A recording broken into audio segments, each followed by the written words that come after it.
Welcome to the CYF course once again, and we continue on the spiritual capacity of children today, especially on the aspect of what they can bring in our meetings or in our ministries, what they can give around them. And one of the aspects of despising children is not believing they can bring anything that is worth, or just they can bring small things, not so important. I remember during one camp, one little guy came to me and he asked me to pray for him.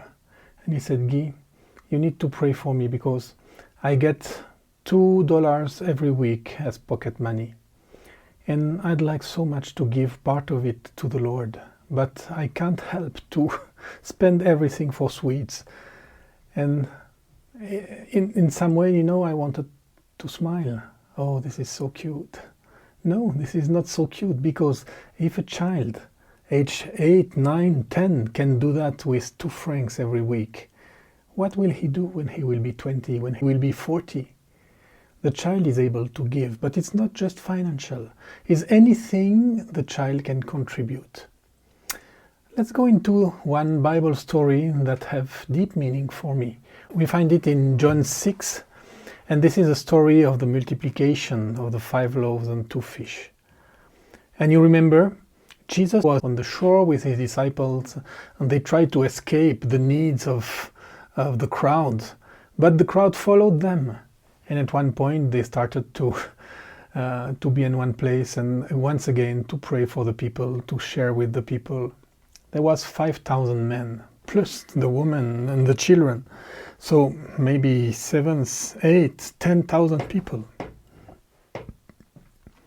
Can you imagine Jesus seeing all these people saying, oh, now let's get organized. Peter, you take the teenagers. You go on these rocks here and you play some games and you share your testimony. Your testimony is powerful for them. And John, you take the little ones, you go under the tree and you make a kindergarten for them, and you can make some crafts and you can sing some songs and have some fun together. And Thomas, take the preteens and you go to the beach. Be careful for them not to go too much in the water, but you can still play with the water. That will be fun. Huh? And Jesus just spread all the kids in their age groups, and he could focus on the very important people. The adults. Wow, if it would happen like that, I think they would miss a miracle. Because at one point Jesus and his disciples, they started to talk, and the disciples said, oh, now it's getting late. Jesus sent them back home so they will be able to eat. And Jesus told them, give them to eat yourself. And the disciples looked at what they had and said, oh, we have nothing. Oh, there is just one kid here. He has 5 loaves and 2 fish. But what good is that with this huge crowd?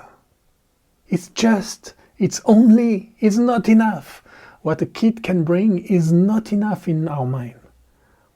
Of course, here, it is not enough. But, the most important is the heart attitude. For me, I'm so surprised to see that on 5,000 people, the only one who thought about bringing his picnic was a kid. Usually, and all the moms know that, we need to remind them of these practical things. They are with their friends, or they are going to hear Jesus. They were excited, they were thinking about something else. So, I guess other people had something to eat with them. But maybe this kid was the only one who was willing to give what he had. Maybe the other ones were calculating, oh, if I give my sandwich to Jesus, he will split it in little pieces and maybe I will get only one piece and we all will be hungry at the end. At least if I keep it for myself, I will not be hungry. And 5 loaves and 2 fish is quite a lot for just one kid. So maybe it was the picnic for the whole family. Maybe it was the picnic for him, for his brothers and sisters. And maybe some says, oh, no, don't give it. But the kid just jumped and went to Jesus and said, Jesus, take that. And you see, the disciples said, "What good is it? What good is it? It's not enough." That was not the attitude of Jesus. Jesus took the 5 loaves. Jesus took the 2 fish. He took them in his hand. He lifted up his eyes towards heaven. And he started praising God and giving thanks. You know, thankfulness is a key for multiplication.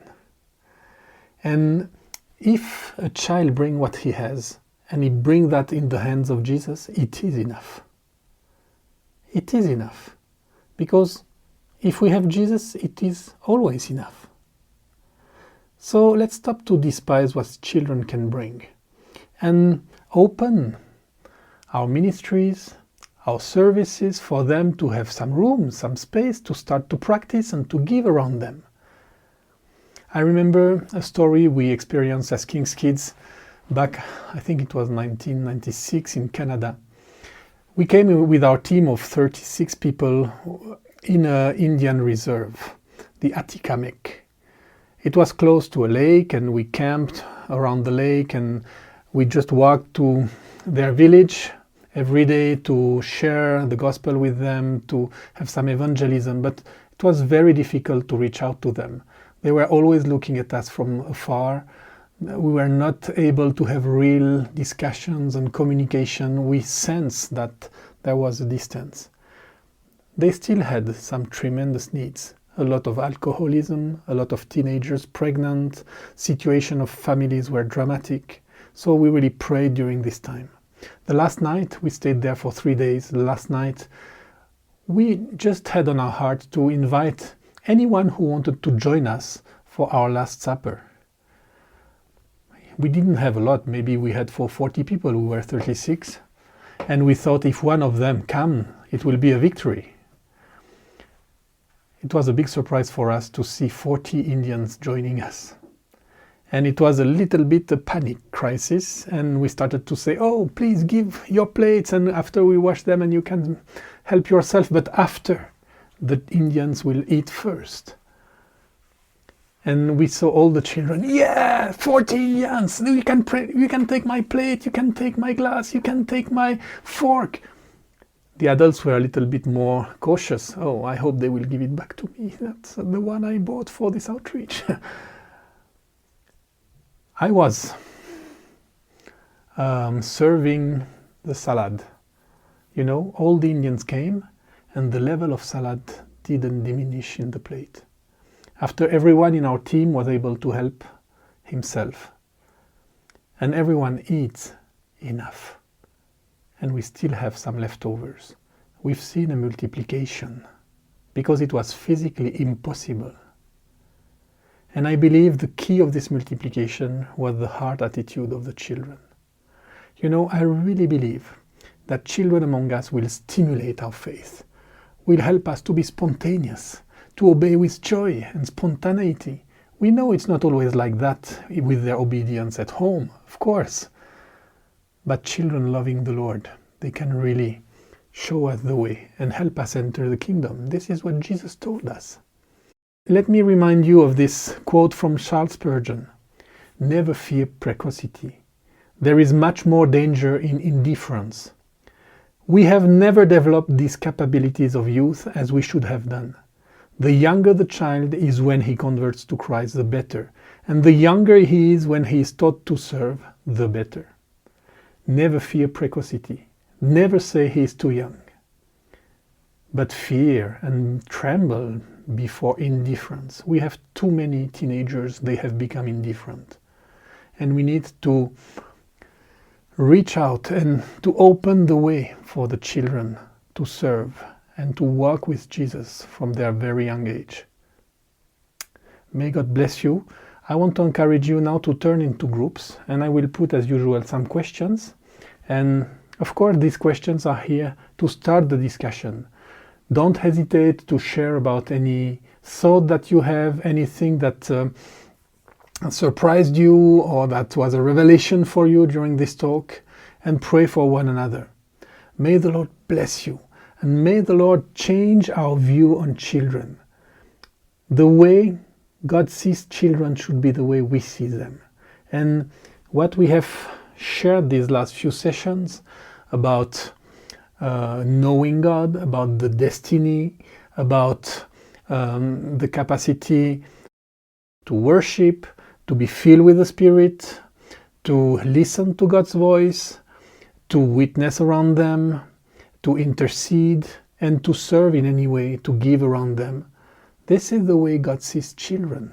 He has a place for them. He's ready to bring them into His kingdom and to work toward them, like He did with Samuel and many others in the Bible. May God bless you, and may God change your view on children. Amen.